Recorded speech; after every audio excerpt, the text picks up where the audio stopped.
Guys, good morning at update ko lang kayo sa bagyong Ulysses kasi naglandfall na siya dito sa amin sa nagkarla kanina pa mading araw. Pero ngayon umaga na, malakas pa rin yung hangin. Kaya problema ko, ayan, down yung iba kong antena, gaya ng aerial. Ayan, tapos nabagsakan kasi ng kawayan. Pero kahit pa paano, nakamonitor pa rin ako doon sa radyo. Ito sa inyo yung radyo namin.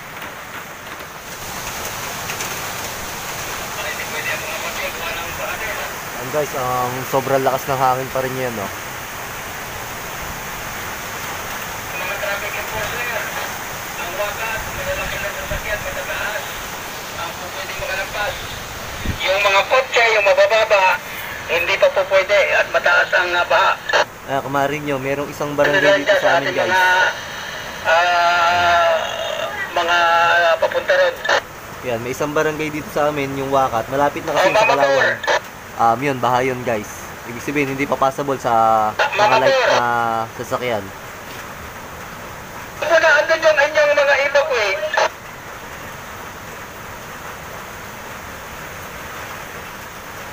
Yan, dito sa amin, bali ganyan, yung nakagandahan. May mga rescue, kompleto dito, guys. Kahit hindi kami masyadong prone sa mga bahain. May bayan, barangay pa rin na lubog sa baha, or may barangay na mababa pa rin, yung malapit na sa Santa Cruz tsaka Calauan.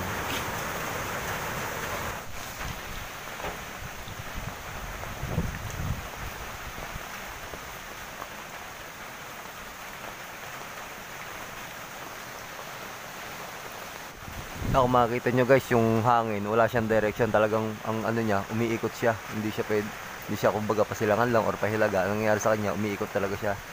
Medyo nakakatakot yung hangin. Ginagawa ko pagka gantong nabagyo, nakamonitor ako dito sa aking radyo. Ayan, dito sa amin, guys, yan. Meron akong radyo dito. Ang problem, yung aking aerial natumba buwan ng bagyo. Ayan, tumba yung tobo ng aking aerial. Ayan, tignan nyo, guys, yung bagyong Ulysses. Ayan, ganyan kalakas. Ayan, 6:30 ng umaga dito sa amin, Webes. Ayan,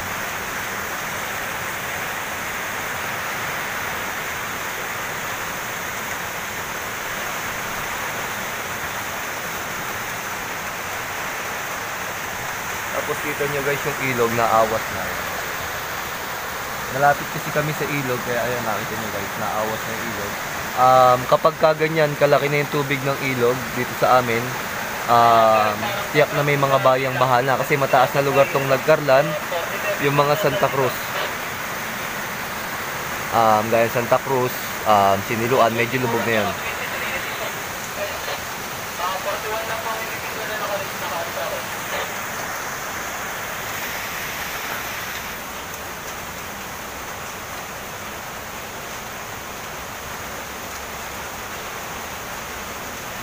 Ilan na nasa iyong barangay Lotus 1? And mapapakinggan nyo yung radyo namin.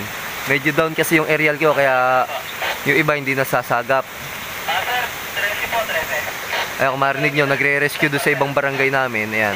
Kaya kapag guys, wala akong ilaw, may battery pack naman yung aking aerial. Ayan. Or rather, yung aking radyo. Ayan, nakamonitor pa rin ako. Radyo, ilan na ang nakuha mo sa radyo? Oo. Tikat kukunin din natin yung sa abo. Baka...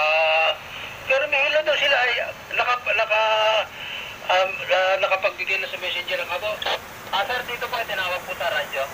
Radyo na tinawag? 10 para sir, ako. Isabay na yung kanilang kung ano ba nila damage. 10 para sir.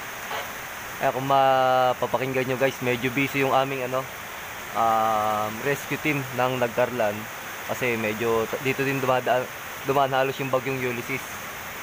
And bali, iniisa-isa nila yung barangay kung marinig nyo doon sa radyo. And nakamonitor kasi tayo, guys. Kaya kahit pa paano, alam natin yung nangyayari.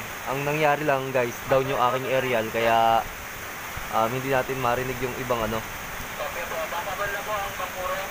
yung ibang nangyayari sa ibang lalawigan ng or bayan ng Laguna. Kaya na ay tunay na ay saan inilagay yung mga dumping na ito sa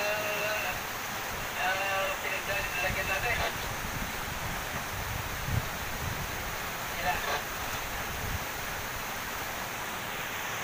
Sige, sige. Ayun, kung marinig nyo guys, may ibang lugar dito sa amin sa Nagkarlan na hindi possible or madadaanan kasi merong nangyaring landslide ganon or may mga natumbang puno.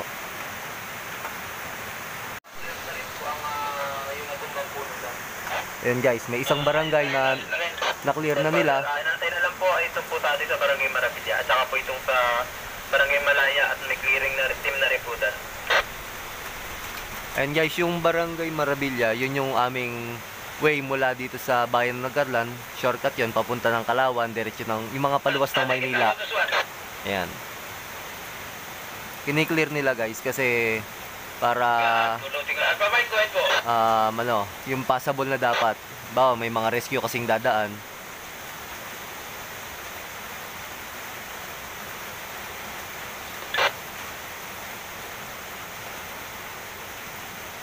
Bravo 6, yung numero 1 po yun. Okay, si Mayor, magandang umaga po. Ayan. Ay, Mayor, ito na yung bigay mong battery, ginagamit na. And guys, yung si Bravo 6, yun yung aming control dito sa buong Nagkarlan. Malimbawa, tatawag ka sa isang sa kanya muna kasi siya yung naka-aerial, siya yung control namin. Sir, permission na po ulit kay Adventure. Adventure, go ahead na po. And guys, makikita nyo kung gaano kalakas pa rin yung hangin.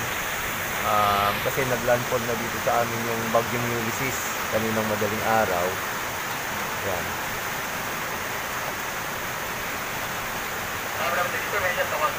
And bali ganun lang ginagawa ko guys.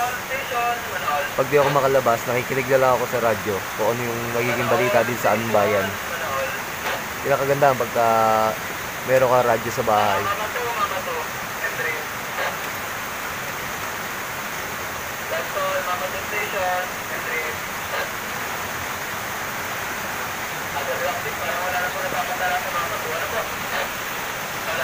And guys, kita nyo kung gaano kalakas yung hangin.